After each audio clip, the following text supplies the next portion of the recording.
Everyone, Rhonda here with another video for you. I thought that today it would be fun to try looking through Goodreads and finding some of my favorite books and seeing what the 1-star reviews say. And seeing if I happen to agree with anything they say or if they make me mad or whatever else. I've seen a few other booktubers do this and I thought this was a fun idea. So I have actually picked 5 books that I am going to just scroll through and check some of the reviews on, and I will let you guys know what I think. So I'm going to put my screen recording on my computer here, and then we will check out these books. So I have opened up Goodreads, and now I am going to search for the first book. So the first one that I thought I would look for is one of my favorite ones that I've read in the last year, and that is The Lost Man by Jane Harper. Now this has a 4.16 rating on Goodreads with 108,000 ratings and 11,269 reviews. Obviously I gave it 5 stars. That person gave it 5 stars. Let's see. Community reviews. Here we go. So I want people that I don't know. Let's see. So far, everything's looking like 4s and 5s. Looks like this book only has 657 1-star ratings. As you can see, this book is actually very highly rated, which is good. I like to see that because I liked it. This person here gave it 2.5 stars rounded up.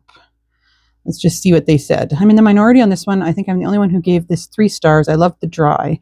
That one was my favorite, and I even loved the second book. This one was just so slow and boring. I wish I could have loved this one like everyone else. I loved the writing, and that's the reason why I finished it. I was expecting a good ending, and it wasn't the best for me. Well, I can respect that. You liked The Dry, which was my other favorite one, but I didn't find it slow and boring at all. So let's see, but not every book is going to be for everybody. 2 stars. Here, let's see what this person said. 2, not truly a murder mystery, but a manipulative and maudlin family drama. Stars. I love the setting in the outback, could really picture it in my mind's eye. I also somewhat enjoyed the first half and had hopes for a scintillating, puzzling whodunit. This is not well laid out, and by the last third becomes very preachy and expected family drama. Extremely disappointing. Very happy that so many people love this, but in my opinion, no cigar matey. I have to disagree with that one. I know this one did have a lot of family drama in it, but it was definitely a good mystery as well. Anyways, okay, so that's that. That one's hard to find bad reviews on because it's such a highly reviewed book and very good. Okay, let's do The Martian, which is my most recent favorite, by Andy Weir, and see if anybody has, what people have given that one. Ooh, this one has a 4.42 rating, 1.2 million ratings, 95,000 reviews. So let's go to, I gave it 5 stars. Let's go to community reviews. Okay. 5 star, 5 star. Oh, 2 stars. Okay, what did this person say? Unpopular opinion time. I don't like how this book is written.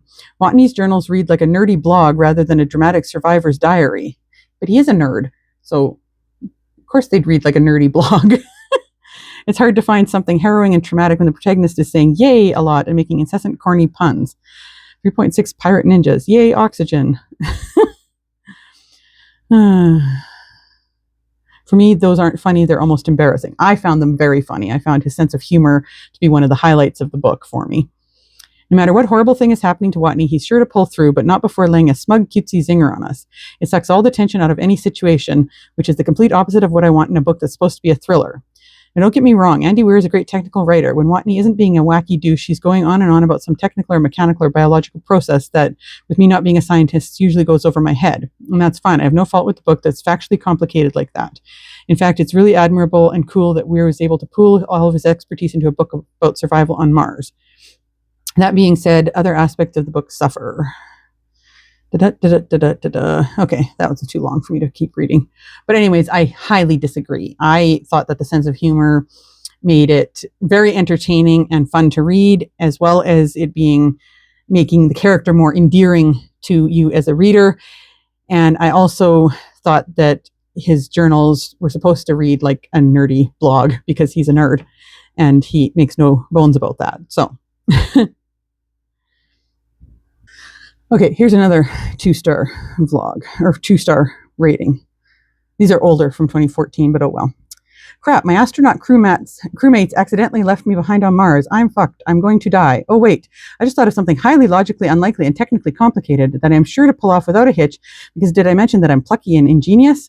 It's sure a good thing that I am super talented. Yay, that worked. I'm not dead. Next chapter. But wait, disaster has struck. Shit happens when you're stuck alone on Mars. Whatever shall I do?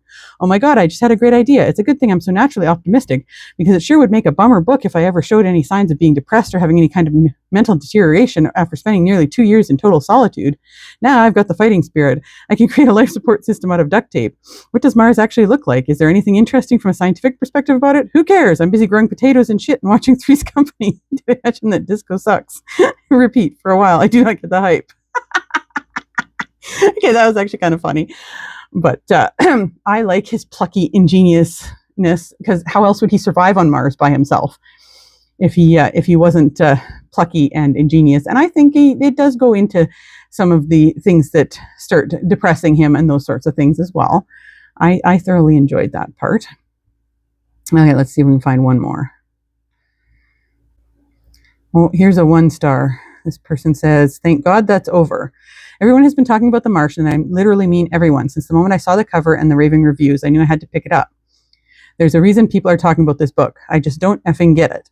I think I am the only person on Goodreads to give this pile a 1-star rating. I'm okay with that. This is a classic case of it's not you, it's me. I wanted desperately to fit in with the Goodreads community and love the shit out of this book and start farting being posts every time I saw the title. Unfortunately, I was not blessed with a science brain, and this book went far over my head. My brains were floating in outer space, waiting patiently to be brought back down. I think they're still up there somewhere, because I can't for the life of me understand why people find this book so awe-inspiring. I love the concept. Mark Watney gets left in space by accident. His crewmates think he's dead and they take off for home, but Mark is not dead. He's very much alive and he knows his shit. Boy, does he know his shit. He knows it so well, he can't wait to tell you about it in lengthy detail. He goes on and on and on and on and on and on and on and on and on. Oh, I'm sorry, I forgot you were reading. When it comes to sci-fi, I need it to be just enough detail to get me by. There's a fine line that needs to be walked between vague and in-depth. Andy Weir is in so much depth that I think he might be in the wrong career altogether. In fact, Andy, if you're reading this, why don't you go apply for NASA? Clearly your brains are far superior to my own. Just for the love of God, don't write another book.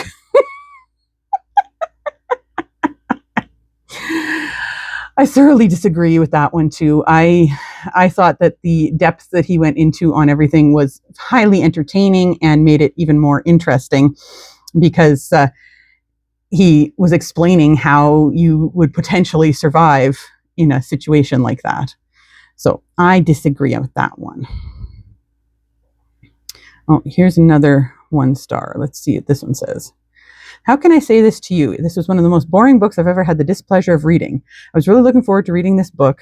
Everyone was so enthusiastic about it. I was saving it for myself as a little treat. By page 27, I knew I was in trouble. Here's the book. Log entry. I'm effed. Oh, wait, I have an idea. Science, science, science. Then if I science, science, science, science, great. Insert lame joke here. Now imagine this repeating 1,000 times. Watney's stranded on Mars. There's no one there for him to interact with. Also, he's apparently a person with no human feelings. Seriously, there's no doubt worry, fear, anger, or despair, even though he's stranded on a desolate wasteland and his death is imminent. Weir doesn't even make an attempt to channel human emotions at any point in the novel. I don't know whether this is because he is a terrible author, struggles with lack of feeling himself, or what I most suspect, that this is an extremely intelligent man's daydream about how someone could survive on Mars and not a novel. The book is like a science textbook with random lame jokes sprinkled on top. No, more as if someone had asked Weir to write a thesis on how to survive on Mars and yet allowed him to throw in as many fucks and lame jokes as he wanted. Whichever it is, it wasn't what I'd consider a novel. Then you have Earth. What's going on there? We have multiple people on Earth. Perhaps these people will provide us with some dialogue and human emotion I'm craving. No, this is how Earth goes. Person A, science, science, science. Person B, well, my theory is science, science. Person C, we'll have to do science, science, science. Person A, F you. Person B and C, working for the government sucks. Ha ha ha ha ha. That's it. That's the riveting emotion you get here.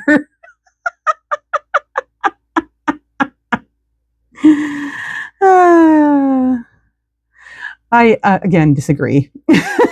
I found that one. I found the science parts to be extremely interesting and made the story much better. And I didn't find the jokes lame. I don't know why people find I mean, I guess only like 3 people find the jokes lame. The other, however many 1.2 million of us found the jokes highly entertaining. So I guess I shouldn't complain about 2 or 3 people thinking the jokes were lame. All right, let's move on to the next one. Another one of my recent favorites, let's look it up, is The Tainted Cup by Robert Jackson Bennett.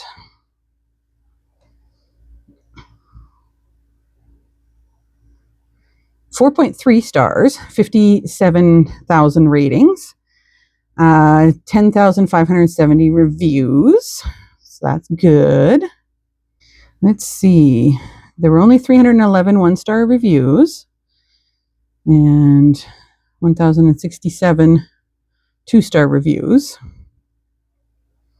So most people like this one, like me.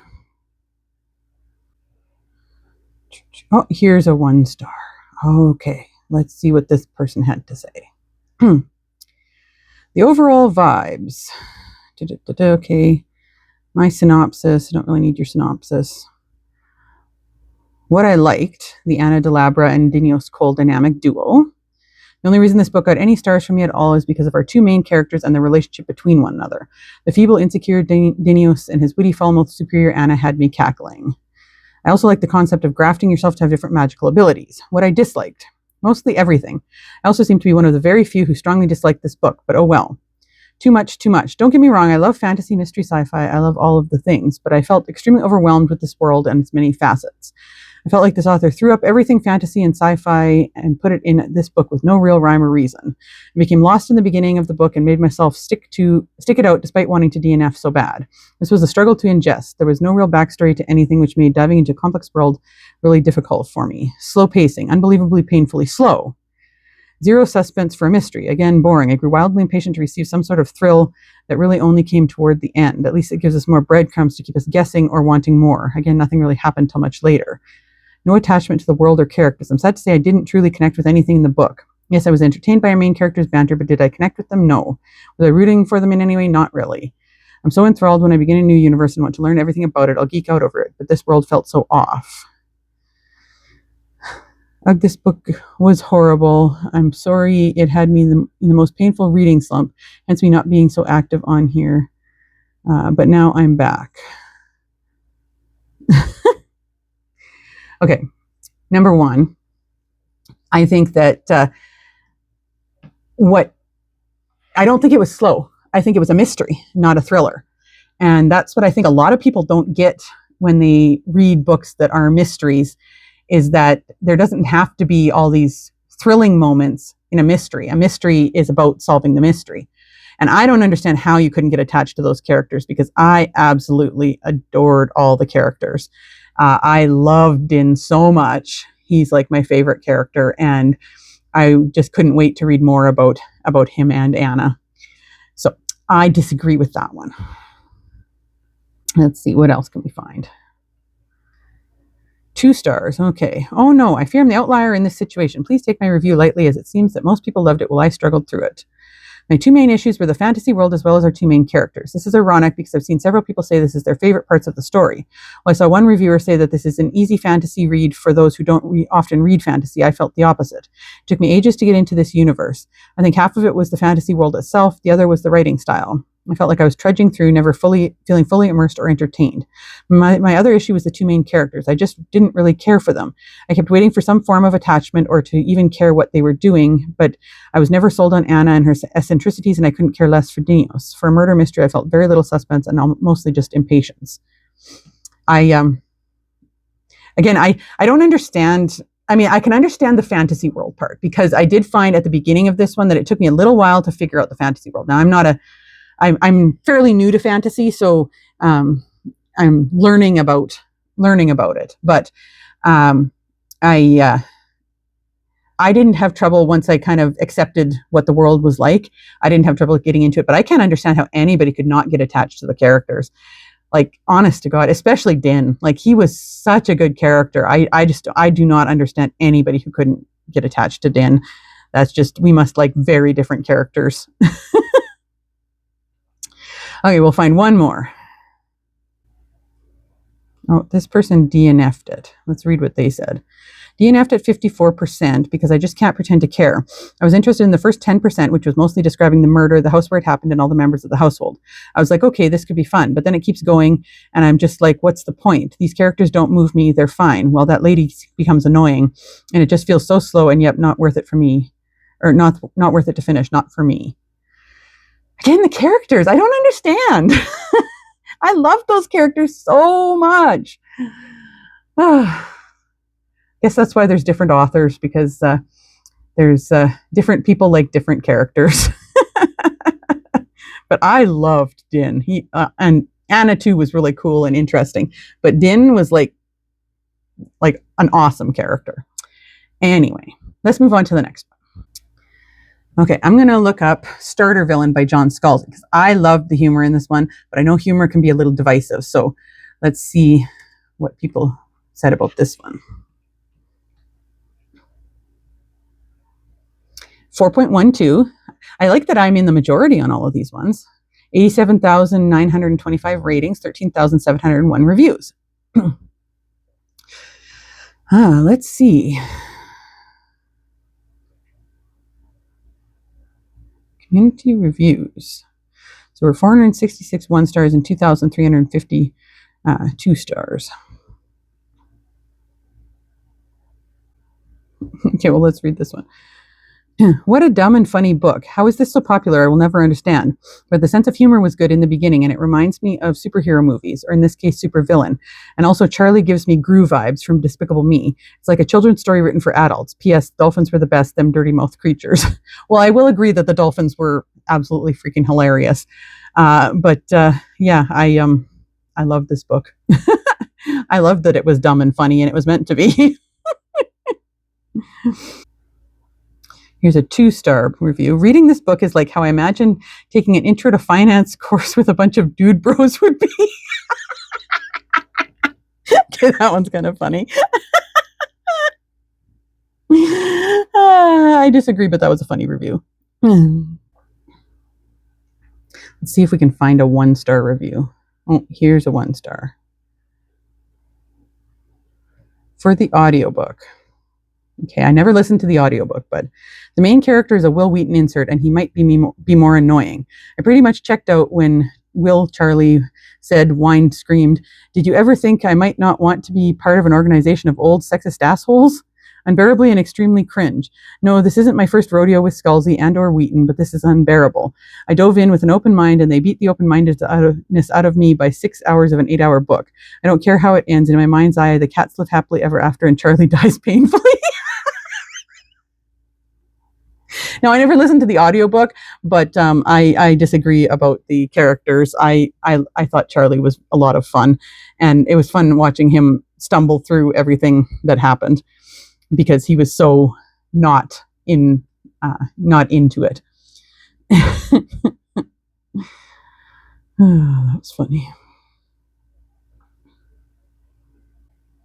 Let's see if we can find another 1-star, and then we'll go on to my last book. 1-star. Like reading long-form millennial Facebook posts. Why Hugo Awards?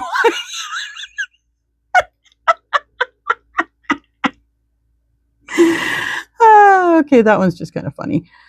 Doesn't make a lot of sense to me, but funny. Pick this up for the talking cats, but the humor just doesn't work for me. That's fair. Humor is subjective. DNF at about 40%. I was already starting to lose engagement, and then I got to the part with the dolphins. But the dolphins were so funny. I loved the dolphins. They were like the best part. Okay. Now we're going to go on to my favorite book of all time, which I know will have a wide variety of ratings, including some very negative ones. So we'll go have a look at those. And that is Watership Down, which is the one about the rabbits. It's a classic, and I absolutely adore this book. I've read it like 13 or 14 times now. It has a rating of 4.09 for 500,000 ratings, 19,461 reviews. All right, let's see. We have 15,000 1-star reviews, 24,000 2-star reviews.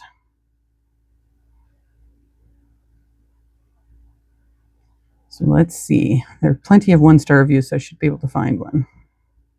I adore this book. I read it first when I was in high school as just, I found it in the library, read it, loved it. And like I say, I've read it like 13 or 14 times since then. I just absolutely adore this book. So far, a lot of other people agree with me. There's a 2-star, but we'll go on and see if we can find a 1-star. Oh, here's a 1-star. Okay. I'm 100 pages in, and this book is as boring as they come. So many indistinguishable rabbits hopping around eating various types of green things in the ground. I try to read on it during my lunch break, but I find I'd always rather do anything than start back on this book. Is it a rule that classics have to be boring? Do books become classics because they are boring and someone has decided that it's a mark of high class to read boring books? Oh God, please let this book be better since there are 350 more pages left to go. And then they edit and say, since people keep on finding this review and balking at it, let me say that I found the book to be beautifully written. However, I just didn't find any characters I particularly cared for, and the storyline just wasn't interesting to me. Well, to each their own. I found it very entertaining and not boring in the slightest, but okay, let's keep going, see if we can find another 1-star. At least most of these people agree with me and love the book.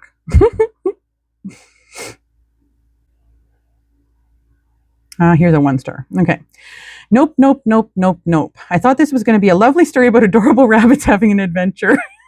This is very dark and depressing and not nearly happy enough for a story with so many bunnies. Not for me. Okay, I get that because it is quite dark.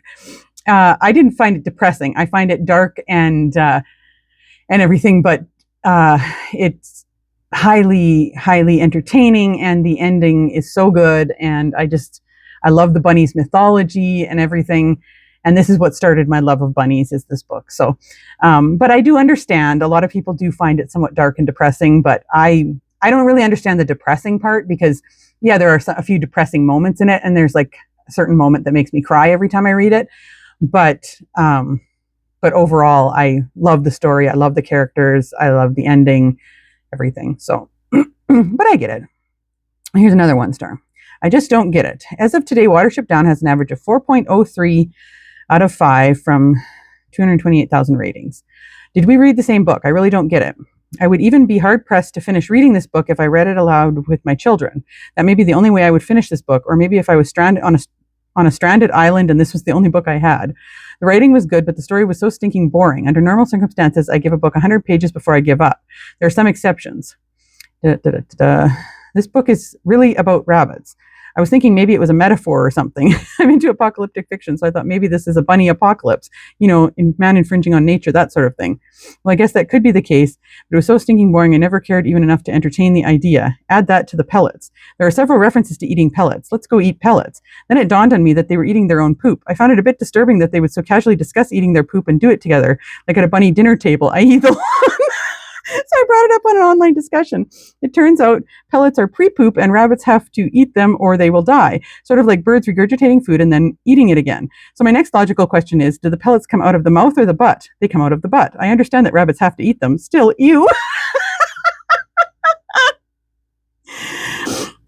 And then there are the rabbit legends. The rabbits have a storyteller with them who tells stories of the first of their kind. Think Adam and Eve for rabbits. Anyway, this first rabbit is mischievous, always trying to outsmart the great maker in the sky. There are these grand, intricate schemes in which this rapscallion outsmarts the maker in order to steal cabbage or something or other. Sounds interesting, right? Wrong. I guess if you're a rabbit, these stories would be interesting. I am not a rabbit. Wow, 475 pages of mind-boggling boring. Okay, 214 pages of mind-boggling boring because I gave up. Okay, that part about the pellets was really funny because, yes, as a person who understands bunnies, you understand the concept of cecotropes and why it is so important for them to eat them. And I don't see why the rabbits wouldn't discuss it. They're just chewing pellets. It's not like you went into great detail. You had to go to an online forum to find out about it. So I don't know. That's really funny though.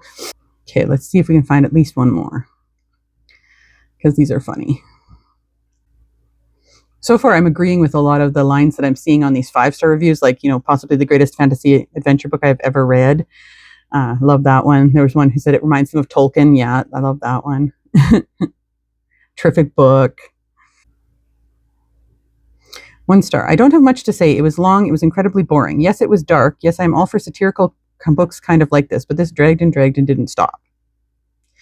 I disagree. I didn't find it boring at all, because from like the very beginning, the rabbits are in peril, and then you're following their adventure. And when you get to that ending battle stuff, I held my breath for half of it. It was very good. Okay, let's see. 1 star. I don't have a problem in any way with anthropomorphism. When done well, when written in the right way, as many, many authors have done, disbelief can be not only suspended, but also almost entirely eradicated.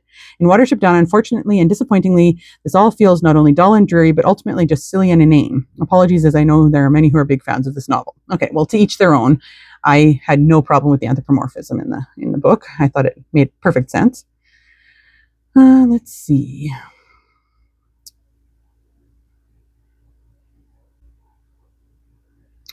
One star. Okay. I don't write many reviews, but this book was simply so awful I can't let this opportunity slip away. I was required to read this for school going into 6th grade, and it took me about 2 months to slog through all the flowery, fancy language that this 400-something page novel relies on so heavily. Only a quarter of the way through, and I almost threw the god-awful thing across the room. Reading a book should not require so much willpower. Shouldn't you want to sit down and find out what happens? Honestly, there's a point at which one can no longer read about rabbits. I disagree. I can read about rabbits all day. For many days. As much as I appreciate the literary purposes and its allegory to modern day society and the balance between the sexes, I simply cannot believe rabbit society was the best way to describe these themes. It's as if Adams just changed the species and hoped for an enriching tale. By no account is this a good book for a pre-6th grader. I have to agree with that. I don't think that it's a book meant for kids that young. I read it in high school and loved it. I mean, I know a lot of people have read it earlier. Like I read it to my daughter when she was 10 or 11, I think, which I guess would be around that age. And she loved it. Like I read it to her, and then she actually asked me to read it to her a second time. But I do think that it is probably a little bit better for older children, and then adults I think would really love it. Yeah. So I would have to say that depending on the person, definitely, I think 6th grade might be a little young for this one. Like I say, my daughter really enjoyed it at like 10, 11 years old, but not all kids are into that. And she was into rabbits already because she had a bunny, so that was part of it too. 1 star. Okay. I'm abandoning this thing about 2/3 of the way through. Don't care about the rabbits. Don't care. Found this unbearably boring. Not emotionally involving. Let me guess. 1 or 2 of them die in the end, but the warring continues on. Ugh. Didn't care for the rabbit myths either. They were even more boring than the regular rabbits, and I couldn't wait for them to end. The author has stated these were simply tales made up telling his kids. It feels like it. I did not find it boring in the slightest, and it was very emotionally involving. And I don't think that this guy, he should have continued to the end. Okay, in 1997, this person read it and said, didn't pull me in, I'm afraid. Turns out Adams isn't really my cuppa. Then September 6th, 2020. No, really, I pretty much hate everything I learned about Rabbit Society in the first 5 pages. I liked the Rabbit Society. That was part of the fun.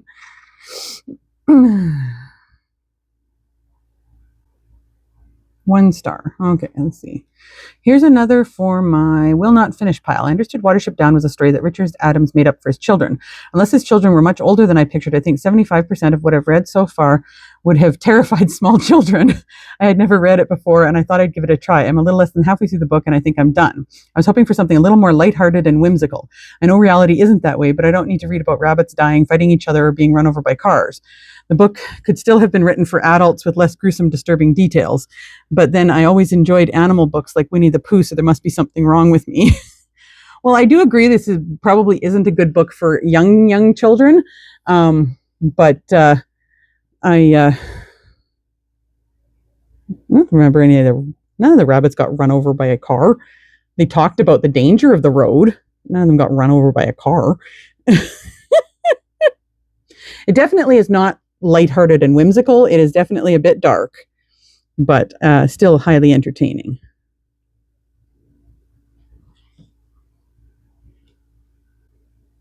Okay, well, that's probably enough for that. So, Raven, what do you think of those 1 star reviews? Do you disagree?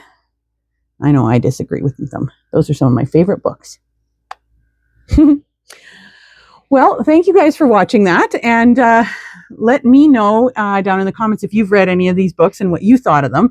And do you ever read reviews of your favorite books and see what people liked or disliked about them? I'm curious.